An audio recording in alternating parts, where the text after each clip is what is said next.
কলকাতায় গিয়ে কলকাতার স্পেশাল ভাঁড়ের চা খায়নি এমন মানুষ একজনও আছে কিনা আমার সন্দেহ আছে। তো ওই দিন গিয়েছিলাম ফেয়ারলি হাউজে ট্রেনের টিকিট কাটার জন্য। তো ফেয়ারলি হাউজের কার্যক্রম শুরু হয় কিন্তু সকাল 10টায়, আর সিরিয়াল কার্যক্রম শুরু হয় সকাল 6টা থেকেই।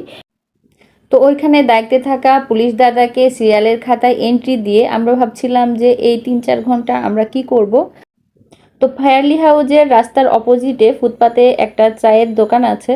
তো এখানে কিন্তু পরপর অনেকগুলো চায়ের দোকান আছে। তো এই দোকানটা ছিল ফেয়ারলি হাউজের একেবারে সামনাসামনি, অর্থাৎ রাস্তার অপোজিটে ফেয়ারলি হাউজ আর এই পাশে চায়ের দোকানটা। তো ওখানে গিয়ে আমরা বসলাম, তারপরে ভাবলাম যে একেবারে খালি মুখে বসে না থেকে দাদাকে 1 কাপ চায়ের অর্ডার দিই। তো দাদা যখন আমাদের জন্য চা তৈরি করে দিয়েছিল, চাটা খেয়ে এত বেশি মুগ্ধ হয়ে গিয়েছিলাম, সত্যি কথা বলতে এরকম 1 কাপ চা আমরা জীবনেও খাইনি। আমাদের দেশের চায়ের টেস্টের সাথে এই চায়ের টেস্টের কোনো মিলই নেই, একেবারেই ডিফারেন্ট টেস্ট, এত বেশি মজা ছিল চাটাতে। তো তারপরে আমি দাদাকে যে জিজ্ঞেস করি যে দাদা এ চাতে কী দিয়েছেন যে চাটা এত বেশি মজা। তো উনি আমার কথা শুনে অনেক বেশি হাসলেন। আর আমি কিন্তু একজন চা প্রেমী মানুষ, যদিও বা বিয়ের আগে বাবার বাসা থেকে কিন্তু খুব বেশি চা খেতাম না। তবে হাজব্যান্ডের সাথে থাকতে থাকতে আমার হাজব্যান্ড যেহেতু চা পছন্দ করে, তো ওর সাথে খেতে খেতে চাটা আমারও নেশায় পরিণত হয়েছে। আর আমি যেহেতু মাইগ্রেনের পেশেন্ট, তো আমাকে মাঝে মাঝে মাথার সাময়িক রিলিফ পাওয়ার জন্য কিন্তু চাটা খেতে হয়। তো এখন এমন এমন একটা অভ্যাসে পরিণত হয়েছে যে চা ছাড়া আমার একেবারেই চলে না। তো যাই হোক, দাদা দেখলাম যে প্রথমে চায়ের প্যানে 1 কেজি দুধ দিয়ে দিলেন। তো দুধটা কিছুক্ষণ জাল করে তারপরে কিন্তু পানি দিয়ে দিয়েছিলেন, কিন্তু আমি ভিডিওটা ধরতে আর কি লেট করেছিলাম। তো দুধ আর পানিটাকে ভালো করে একসাথে ফুটিয়ে নিয়ে তারপর এর মধ্যে উনি কয়েকটা এলাচ ছেঁচে দিলেন। তো এলাচটা ছেঁচে দেওয়ার পরে কিন্তু দুধটাকে আরও কিছুক্ষণ ধরে জাল করে নিলেন। এরপরে দেখলাম যে উনি চায়ের লিকার দিয়ে দিলেন। তো এরপর উনি দুধ আর চায়ের লিকারটাকে আরও কিছুক্ষণ ধরে ভালো করে ফুটিয়ে নিলেন।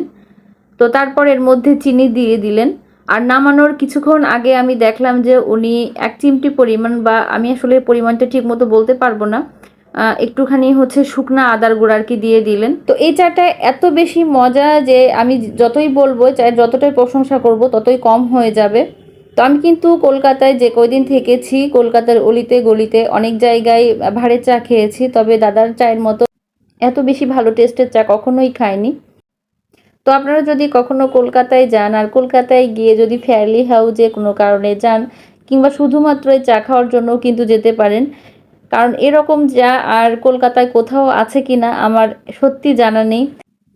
তো এখানে চা খাওয়ার 1 মুহূর্ত আগ পর্যন্ত কিন্তু আমার ভাঁড়ের চা এত বেশি প্রিয় ছিল না। তো এখানে চা খাওয়ার পরে কিন্তু আমি ভাঁড়ের চায়ের একেবারে অন্ধভক্ত হয়ে গেছি। তো আমি কিন্তু ঢাকায় ফেরার পরে আমার নিজের বাসায় এই চাটা ট্রাই করেছি। তো আমার চাটা কিন্তু দাদার মতো ফ্লেভার এসেছিল ঠিকই, কিন্তু একেবারে দাদার মতো সেম সেম টেস্ট আসলে হয়নি। তো এখানে হাতের কোনো ব্যাপার আছে কিনা সত্যি আমার জানা নেই। তো আপনারাও কিন্তু একদিন ট্রাই করে দেখতে পারেন। আর আমি কিন্তু আসার সময় কয়েকটা ভাঁড় কালেক্ট করে নিয়ে এসেছি।